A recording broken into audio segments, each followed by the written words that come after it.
So I've been working on getting all these parts repaired. The biggest trick to it really is just building up bits that are hollow or misshaped or misaligned. The groove that you can see there, for instance, has to continue down the full length of this piece on both sides, and you can see there as well the ejection port area needs a bit more cleaning up as well. I've been able to get the pump action slide piece put back together, and that's now matching the correct position for where it should sit. The other thing that I've got to think of when I'm doing these pieces is because I'm casting them up in aluminium, they need to be a little bit bigger than what the finished piece needs to be to allow for both shrinkage in the metal and the shrinkage as far as cleanup of the metal is concerned.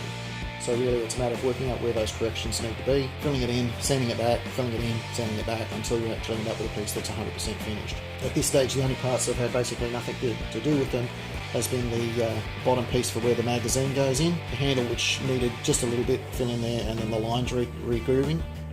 But I will be doing a wooden version of this for my finished version. The trigger piece was bad enough that the detail needed completely redoing, so I've resurfaced that entire area and I've filled up that trigger area so that I can pretty much start again from scratch and redo those details. I think you can see just in here the wall thickness was so thin there to where it matches up with the handle that it was really impractical to sort of leave it at that thickness, especially when it came to the casting of it. So it does mean that I'll have to create a little trigger piece from scratch, but that's not going to be a big deal in terms of the setup anyway. I haven't even bothered cleaning up the rear stock piece, because that's something that I'm going to be making out from aluminium sheet, similar to what that forward heat shield piece is, because it doesn't really seem relevant to what I'm doing as far as this build's concerned anyway. So based on the research I've been doing, you can see this one has 10 slots in there, this one has 8, and you might be asking, well, which one is technically correct? Well, technically they're both correct. In the film where the Ripley character is first introduced to the pulse rifle, it's a version that has 10 slots in it, and then later on in the film, the version that she's using when she's actually fighting the Alien Queen has only got 8 slots in it.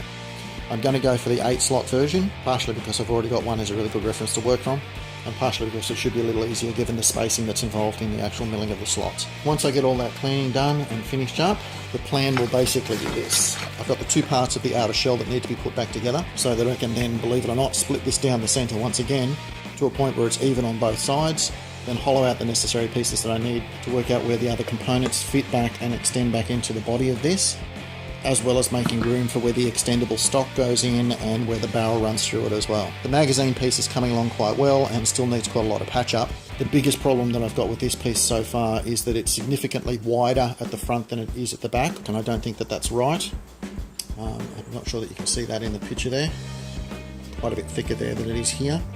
And the other big problem I've got to deal with is that it's fairly square that way. You can see it's a little bit out at this end, but the other way around has a very large bow in the middle.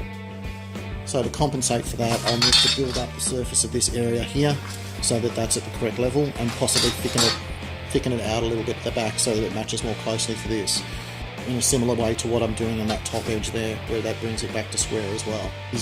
What that will mean is these surface details will probably be lost in that process, or at the very least damaged during that process. But I'm not particularly worried about that because I'm not particularly happy with the sharpness of them anyway. I don't think they're nearly as high enough as that they should be. And just like what I've done with the magazine piece, I've filled in the areas that I wasn't happy with as far as the detail is concerned, and I'm going to redo those pieces into either a working component or a component that just looks a lot better than those ones. I'm waiting on another delivery that relates to this project that's hopefully arriving on Monday. So that's the update for this time, guys. Thanks for watching. Talk to you next time.